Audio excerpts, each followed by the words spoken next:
aujourd'hui, c'est la 4e édition des Creative Tuesday. C'est le rendez-vous de l'économie créative en Aquitaine. Et la 4e édition aujourd'hui, c'est la production de jeux vidéo sous licence. Donc on a 2 intervenants.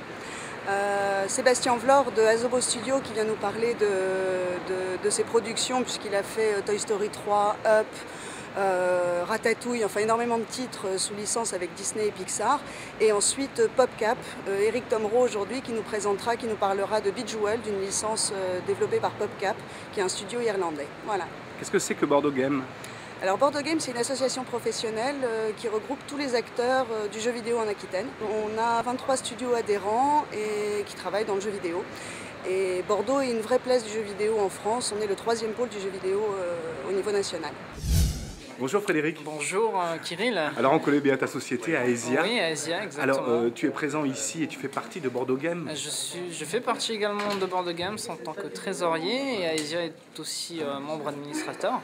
Donc on s'implique énormément dans l'association de Bordeaux Games en tant qu'Aesia et on essaie de faire aussi avancer la filière du jeu vidéo à Bordeaux, et région Aquitaine et internationale plus tard à terme. Alors les Creative Tuesday, c'est un événement qu'on a mis en place cet été. C'est chaque dernier mardi du mois. En fait, on réunit les différents acteurs de l'économie créative autour d'une thématique et à la suite, ça termine en apéritif. Donc ce soir, c'est notamment sur la licence, comment exploiter une licence dans le monde du jeu vidéo. Et donc on va, pas débattre, il y aura un retour d'expérience autour de ce sujet. On écoute, on pose des questions et à la fin, on se rencontre.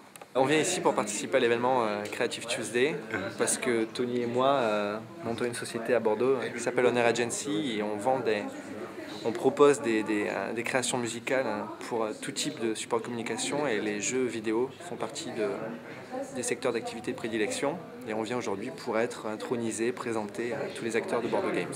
D'accord. Et Tony, alors ton job au niveau... Alors moi à l'origine je suis producteur de musique au Canada et à Montréal. J'ai longtemps travaillé pour les majors, les labels et à la fin de mon périple américain j'ai travaillé pour beaucoup de sociétés qui avaient besoin de design sonore, de hotline, de logos sonores, tu vois, ce genre de petits trucs. Et donc du coup il y avait un réel business à faire. Il est surchargé aux États-Unis mais inexistant en France.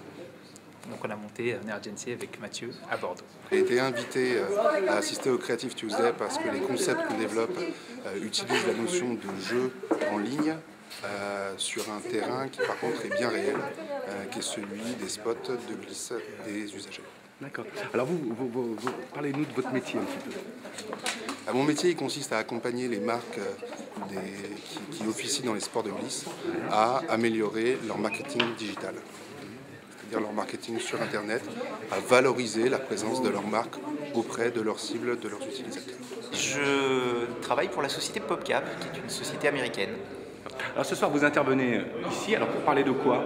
Alors je vais parler d'un produit que nous avons créé et qui a pris une ampleur complètement démesurée de par le monde et donc qui est parti de rien et qui est devenu ce qu'on appelle donc une licence.